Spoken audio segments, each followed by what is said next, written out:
زي ما كملنا في الحلقة اللي فاتت، قلت استمر زي ما انت اتكلمنا وقلنا انك ما ينفعش تقف ان الظروف مش مساعداك في الشغل مثلا، او شغلك لسه ما جاش، او ما بتدورش، او ممكن انت تكون استسلمت او حاجة.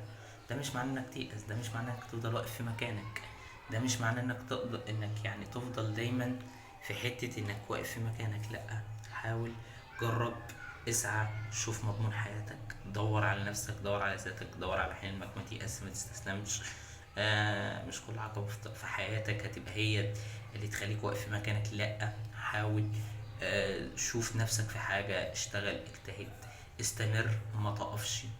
انك تقف كتير ده غلط، انك تقف كتير ده هيخليك عرضة انك ما تعملش حاجة في حياتك، صح؟ فلا، جرب انك تطور من نفسك، جرب انك تكون حاجة افضل، جرب انك تكون عندك استعداد اكتر وقابلية اكتر.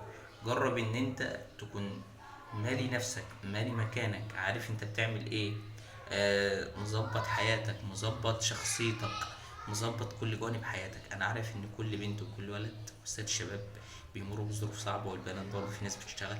فلا، حاول، ما تيأس، ما تستسلمش، كمل، لسه في امل، في فرصة، هتكون غني وهتوصل. هتقدري انك تنجحي في الجامعة او في كليتك او في تعليمك.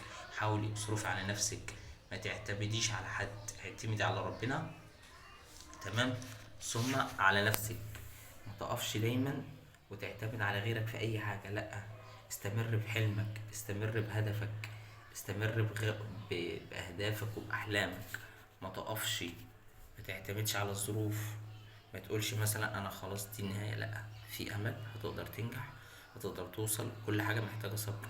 ما عليك انك تصبر، ما عليك انك تحاول، ما عليك انك تحاول تنجح. ما ينفعش تفضل في مكانك، ما ينفعش تقف، ما ينفعش انك دايما تعتمد على موارد خارجية، ما ينفعش انك تفضل واقف في مكانك ثابت ما بتعملش حاجة. لا، جرب تسعى من جديد، جرب تقف على رجلك، جرب تكون احسن، جرب تكون افضل. كل حاجة محتاجة وقت، مفيش حاجة بتفضل في مكانها، تمام؟ شباب كتير جدا، آه اللي لسه ما دخلتش على ال25 او اللي عدت ال25، جرب انك ما تضيعش وقت، جرب انك تشتغل، جرب انك تطور من نفسك، من ذاتك، من لبسك، من شكلك، من مظهرك، اسنانك، طريقتك على السوشيال ميديا، كل حاجة. جرب انك تشتغل، جرب انك تنزل السوق تشوف. مش مهم تشتغل حاجة معينة، مش مهم الحاجة دي تكون مناسبة ليك ولا لا، المهم انت يكون عندك ثقة انك تكمل، ما تقفش، ما تستسلمش. حتى لو الحاجة دي مش مناسبة ليك، اشتغل لحد ما يكون ليك المناسب. احلم حلم جميل، بس ارجو ان انت ما تحلمش وانت في الخيال.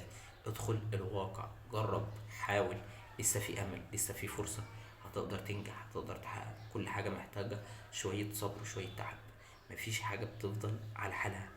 تعبت هتلاقي، اشتغلت على نفسك هتلاقي، كل حاجة محتاجة صبر. كل اللي عليك انك تحاول، انك ما تقفش في مكانك، تمام؟ انك تكون واثق ان كرم ربنا كبير عليك، ان يكون ربنا مش هيخذلك، ان كل حاجة بسبب وبحكمة ربنا عملها عشان يفوقك، عشان يقومك، عشان الألم اللي انت خدته يفوقك لبعد كده، عشان يخليك أفضل، عشان يخليك أحسن، عشان تتعلم، عشان تقف على رجلك، عشان تبقى أقوى. جايز انت ضعيف، جايز انت ما عندكش خبرات حياة. طب انا ليه بيحصل لي كده؟ طب انا ما عملتش حاجة، انا كويس. انا وربنا بيجهزك، وربنا بيديك الألم ده يا إما يفوقك، يا إما عشان يجهزك، يا إما في حاجة منتظرك كبيرة جدا، فلوس وشهرة وسعادة أو غنى، أو منتظرك سعادة كبيرة وربنا وحده يعلمها. طب انا ليه بيحصل لي كده؟ او مش او عشان ايه؟ لا، دي حكمة ربنا عاملها مخصوص ليك. جايز عايز يخليك تخرج المجتمع اللي انت فيه، عشان ما ترجعش بعد كده تندم، عشان ما ترجعش بعد كده تتألم تعاني. لا، تبقى جاهز بعد كده للمستقبل. كل اللي قبلك ده بعد كده ولا حاجة هوا، انا قابلته قبل كده واقدر اتصرف فيه. جايز ده عشان ألم ليك، عشان ظلمت حد مثلا ما تعرفش. جايز ده مثلا عشان يخليك احسن. ربنا عايز يخليك تستعد، ربنا عايز يخليك تكون افضل واحسن. ربنا مش عايز يخليك تقف في مكانك. خرجك بعيد ولففك وعقلك الحاجات دي كلها، وتعب ومجهود ومشقة، عشان يعلمك ان لا، في هتلاقي، بس انت اسعى اجتهد. هو انت ليه بتتعب وما تلاقيش؟ لان ربنا لسه ما اذنش انك تنجح. ما هي الحاجات دي يا جماعه باذن ربنا، فانت لسه ما اذنكش انك تنجح، لسه ما اذنكش انك توصل، لسه ما اذنكش اللي هو انك تحاول وتنجح. فانت لا، لسه هتنجح وهتحاول وهتوصل. كل اللي عليك انك تاخد الرينج وتاخد المضمون، وتحاول تاخد الباور وتحاول وتوصل وما تيأس وما تستسلمش. خلي عندك يقين بربنا اكبر، خلي عندك طموح اكتر. اوعى تبص لورا. قلنا زمان ان الغزالة اسرع من الاسد ب10 اضعاف، ولكن هي الفريسه الاسد الاسد. قال لك ليه؟ قال لك لانها تقصر النظر عليها. ما تبصش للماضي، ما تبصش لاي حاجه، حتى المستقبل. عيش الحاضر بكل ما فيه، استمتع بيه. اليوم اللي بيعدي ما بيجيش، انت هتموت في الاخر، كلنا هنموت. مش هتاخد معاك حاجه، مش هتاخد معاك فلوس، مش هتاخد معاك تفكيرك وحزنك وألمك. استمتع بحياتك، اطيع ربنا، استغفر ربنا، قرب من ربنا، اشتغل، اجتهد، اتعب، اعمل كل اللي عليك وخد بالاسباب وسيبها على الله. هتلاقي كل حاجه اتحققت. ربنا عز وجل مجهز لك وقت، في ميعاد معين، في وقت معين، في ساعة معينة، في دقيقة معينة، في ثانية معينة، انك تنجح وتوصل. طب انا ليه ما وصلتش لحد دلوقتي؟ بيعدك، بيجهزك، بيهيئك عشان تقدر توصل، عشان لما توصل المكان اللي انت فيه مش تستحقه بس، لا، عشان تحافظ عليه. ربنا عايز لك الصح، ربنا عايز لك المضمون، ربنا عايز لك النجاح المضمون ليك، مش النجاح المؤقت ويرجع بعد كده ينتهي وترجع ريما لعادتها القديمة. لا، النجاح الثابت، النجاح اللي مش هيبقى ثابت وبس، لا، ده النجاح اللي هيتطور ويتواصل لحد ما يوصل لاعالي السماء. تمام. خد بالطول، خد بالاسباب، خد بكل الحاجات اللي قدرها لك ربنا، واسعى وتوكل على الله. توكل على الحي الذي يموت وسبح بحمده وكفى به بذنوب عباده خبيرا بصيرا. دايما الايه دي للناس اللي خايفه من المستقبل، قولها: توكل على الحي الذي لا يموت وسبح بحمده وكفى بذنوب عباده خبيرا بصيرا. تمام. عشان لما تمام الحاجات دي كلها هتهيئك، هتجهزك. ليه بقى؟ عشان هتستحق المكان اللي انت فيها، عشان هتتطور، عشان هتعلى، مش هتنزل، لا، ده انت هتفضل تعلى في اعلى السماء وتنجح وتوصل لاعلى حاجه انت ما كنتش متخيلها، لدرجه انك تبكي فرح ان ربنا عطاني كل ده، ازاي انا استحقه يا رب؟ ده كتير عليا. الحاجات دي كلها لازم تكون فاهمها وتكون عارفها عشان توصل لدماغك كويس قوي. تمام. انا عارف ان الحاجه يبقى اخرها معاك، عارف انك يائس، تعبان، قانت، اوعى تقنط من رحمه ربنا. عارف ان الحاجه يبقى اخرها معاك، مش عارف تعمل ايه، مش عارف تتنفذ. اوعى تيأس، هتنجح وهتكون خير لنفسك ولبلدك، وهتنجح وهتوصل. ويمكن ربنا يكرمك وتبقى غني جدا وتشغل الناس معاك كمان، وتبقى فاتح عمال الناس تشتغل. اوعى تيأس، لسه في امل، لسه في امل. جرب، حاول. تعبت من جديد.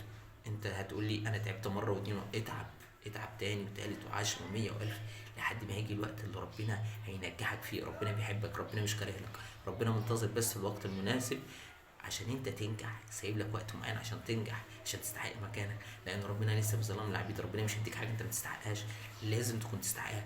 فعشان تستحقها لازم تتعب، لازم تجري وراها عشان تاخدها. تمام. لان هي دي من حقك. ما تعرفش ان في ناس راكبه العربيه اللي انت مش راكبها، ساكنه فيلا اللي انت كان المفروض تسكن فيها. ازاي الكلام ده؟ لو انت نجحت في الوقت اللي هو كان بيسعى فيه، كان ممكن تاخد الحاجات اللي هو كانت عنده دي، لكن هو سبقك، تعب، انت قعدت في مكانك، انت كسلت، هو ما كسلش، هو اجتهد على نفسه واشتغل على نفسه.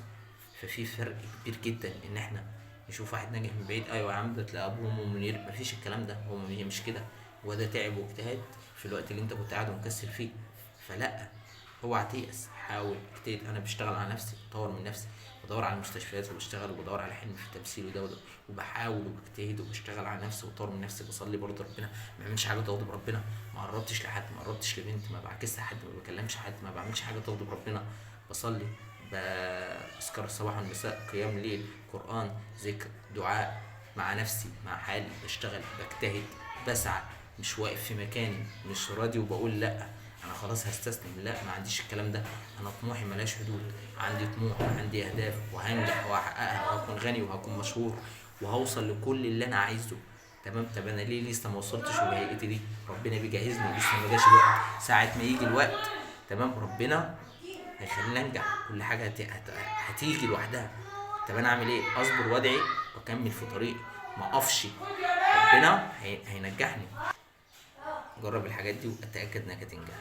اشوفكم على خير الحلقه الجايه، برنامج جديد من قناه ذكاء المدمر. وما تنسوش اللايك والشير والسبسكرايب. السلام عليكم.